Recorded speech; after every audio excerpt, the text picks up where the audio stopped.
I freaking love Hyrule Warriors. I love the crazy stupid fanfiction plot. I love the over-the-top attacks, and after its success on the Wii U and the Legends ports on the 3DS, I feel like a sequel is not a matter of if, but when. With Ravio and Yuga having been released and the DLC is finished, I can't help but wonder what's next.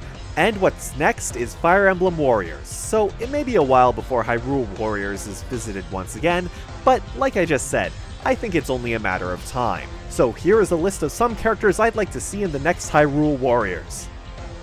Number 10. Bird Person from The Legend of Zelda Breath of the Wild. Okay, even though this will horribly date this, here we go. As of this writing, Breath of the Wild hasn't been released yet, and is still a week away. I'm also on a media blackout. All I know is that his official name in Japanese is Rabal, or going by the website, Rivali. With no official English name released that I know of, I've just been calling him Bird Person as a placeholder. The other joke was Falco Lombardi, but that would actually require someone besides Miyamoto to like Star Fox. Other than that, they've only been in less than 10 seconds of trailer footage, and all we know from the footage is that they have a bow on their back, and that they're a part of the Rito tribe. So, if I'm throwing this to a character who has only been shown off in trailer footage, why him as opposed to any of the other promising looking characters from Breath of the Wild? Well, I want a dedicated bow user in this game. Despite the bow and arrows being an item in Hyrule Warriors, no one actually uses it as their main weapon despite it being one of the most important items in the series. The closest we currently have is some moves in Zelda's moveset where she uses light arrows. Otherwise, there's Linkle who uses crossbows. In the Samurai Warriors games, there's Ina, showing that a dedicated bow user can work. And for any variety that might be needed, there is still all the magic arrows in the series, which include fire, ice, and light. And then there's also bomb arrows, so I think that a dedicated bow user can be possible. Number 9. Mikau from The Legend of Zelda Majora's Mask. I was originally going to say Burn from The Legend of Zelda Spirit Tracks, but then while playing through Samurai Warriors 4-2 to unlock characters for some footage, I saw the light and came across one of the greatest characters known to man, Motochika Chosokabe. He plays a shamisen, a 3-stringed musical instrument. Basically, this is just a I love this moveset and want it in Hyrule Warriors slot. Give it to me! Of the 3 main transformations in Majora's Mask, I just always liked him the most. I think it might have had something to do with the traveling through water suddenly not taking forever. Despite Princess Ruto already being in Hyrule Warriors, she does nothing that Mikau does. Ruto doesn't have the boomerang fins or the electric barrier attacks, which could also be used to avoid just simply transferring the moveset. Well, this is just one character who I think needs an encore. Number 8. Scrapper from The Legend of Zelda Skyward Sword. You ever want a character in a crossover game just for the sole reason of you can now punch them in the face? In Super Smash Bros., that character is Adam Malkovich. I just want to punch him in the face or impale him or kill him in many of the horrible ways possible just for being a gigantic sack of shit. And since the death he had in his game was nowhere near satisfying, also just to hear Ridley fans cry more. In The Legend of Zelda, that character is Scrapper. Scrapper is a part of a race of ancient robots who, after you help repair him, shows his gratefulness like everyone else in Skyward Sword by treating Link like a piece of shit. Being incredibly condescending, unhelpful, and the only reason he helps Link is because he wants to bone Fi or something. And as he helps you, he continues to find his own way to screw things up in some attempt that's probably supposed to be quirky and endearing, but comes across as grating because you suddenly have to do a mandatory escort mission with this asshole. As a race of mining robots, I think the weapon that best would suit it would be the digging mitts. His extendable arms and the digging mitts make me think of a moveset that's like Kotaro Fuma from the Samurai Warriors series. I could also see Scrapper using his helicopter blades to attack. Maybe this character deserves a second chance in a spin-off. After all, it kind of worked with Fi. Just as a bit of warning, the next few characters aren't going to be exclusively from The Legend of Zelda. However, the majority of them have ties to the Legend of Zelda series. Despite that, I don't want this game turning into Nintendo Warriors. Maybe eventually it could turn into that, or be another spin-off. Actually, is there really any other Nintendo franchises that would work as a Muso? Maybe Kid Icarus, Xenoblade, Fox with that Star Fox Adventure staff. Anyways, on with the list. Number 7. Mike Jones from Star Tropics. Unlike the other crossover characters that I have on this list, Star Tropics actually has very little connections with The Legend of Zelda. Both games were developed by Nintendo, with Star Tropics being heavily inspired by The Legend of Zelda and having a similar gameplay style, but Star Tropics was never released in Japan. It was exclusive to North America and Europe. Having never been released in Japan, despite the Virtual Console now existing, it's not referenced in any way within The Legend of Zelda, and it wasn't used as an engine for anything with Zelda, so why is it here? Well, for starters, it's my list and I want him here. The easiest way for me to explain why I want Mike here is, well, let's talk about Hanbei Takenaka from the Samurai Warriors series. He wields what is officially called a bladed sundial. I like to call it a giant yo-yo, and I want that weapon in Hyrule Warriors. Unfortunately, there are currently no Zelda weapons that are or resemble a yo-yo. Instead, we have giant spinning tops. And I guess there is the gauntlets that use the ball and chain, which might be similar, but here's my counterpoint. There are 11 characters that use swords, and each of them feel completely different from each other. I'm sure they can figure something out. Anyways, Mike fights with a yo-yo as a primary weapon, which, due to trademarks in Canada, was renamed into a star in the re-releases, and can probably be used for the 3-tiered weapons. Island Star for the first level, Shooting Star for the second, and Supernova for the third. One thing that's interesting is that the power of the weapon is determined by the amount of hearts that you have. Once you get the upgrades, if you have more than the required number of hearts, your yo-yo gets a power boost along with an increase in reach. But if you fall below the required amount of hearts, it just returns back to a normal yo-yo. Think of it more like Zelda games, where you have a sword beam when you're at full health, which, due to Hyrule Warriors using the heart system for health, I could see it also working. Anyways, I feel like he's a forgotten character who needs to be revisited, even if it isn't in his original game or series. Number 6, the broadcast satellite kids from BS The Legend of Zelda and BS The Legend of Zelda Ancient Stone Tablets. Welcome to I don't actually know who owns the rights to these characters. The Satellaview was an attachment for the Super Famicom, and a collaboration between Nintendo and the now defunct Saint Giga.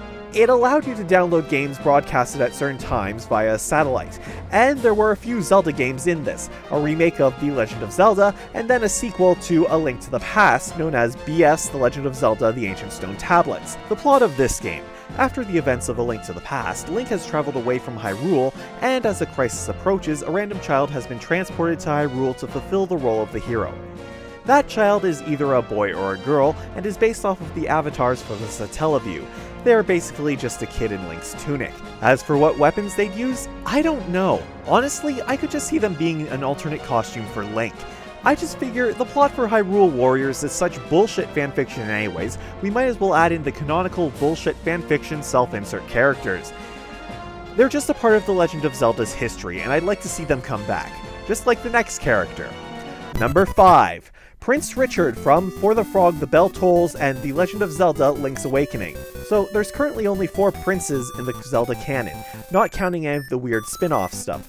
Rallis, Kamali, an unnamed prince from the backstory of Zelda 2, and finally Richard. The Legend of Zelda Link's Awakening was a Game Boy game, and it was built off of an engine of another game that was exclusive to Japan known as For the Frog the Bell Tolls. Unlike Star Tropics up above, the characters in this game have fared a lot better. They have been regulated to cameos in other Nintendo games. Prince Richard having appeared in Link's Awakening, Dr. Arrowstein appearing in Wario Land 4, and the Prince of Sable having appeared in Smash Bros. As an assist trophy.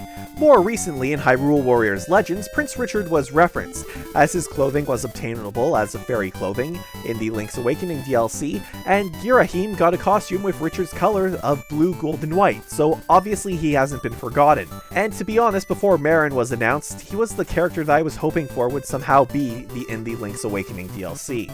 Let's go back to a previous video I've released. Prince Richard as a playable character. He could be like Agatha, only with frogs. He could also not suck. But that's what I see his potential moveset as. Richard sword fighting, summoning frogs, and the possible oversized dust cloud from For the Frog the Bell Tolls. Actually, while we're at it, why don't we just go straight for the For the Frog the Bell Tolls reunion? I love every single character in this game, I'd like to see him back. We can have the Crokians be an additional army type, Delarin could be a giant boss, other playable characters could include Jam the Thief, Princess Tiramisu, or the Prince of Sable himself, because we really need to see them again outside of cameos. And quite frankly, my personal headcanon that the blue and red Links from Triforce Heroes is actually Richard and Sable isn't really cutting it. Speaking of cutting it, Number 4, Takamaru from the Mysterious Murasame Castle.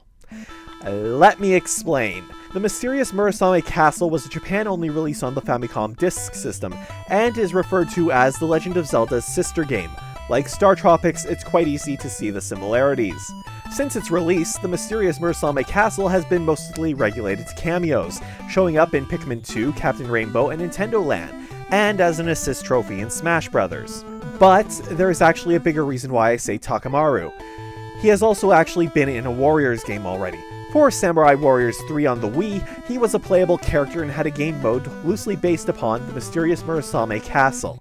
So there is already a template in place. Beyond updating his moveset and perhaps making it look a bit more flashier, everything is practically already there.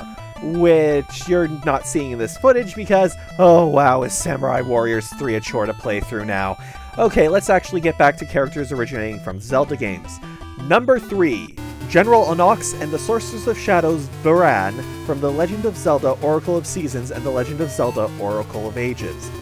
Let's talk about Capcom. They developed 3 games in the series, The Legend of Zelda Oracle of Ages, Oracle of Seasons, and the Minish Cap. When asked about characters from the Capcom games being playable during the WonderCon 2016 Hyrule Warriors development panel, they said it would be extremely difficult. I personally think that they might have meant something more along the lines of, we already have chosen who the DLC characters are at this time and it would be difficult to change them, because there are other elements from Oracle and Minish Cap that are in Hyrule Warriors.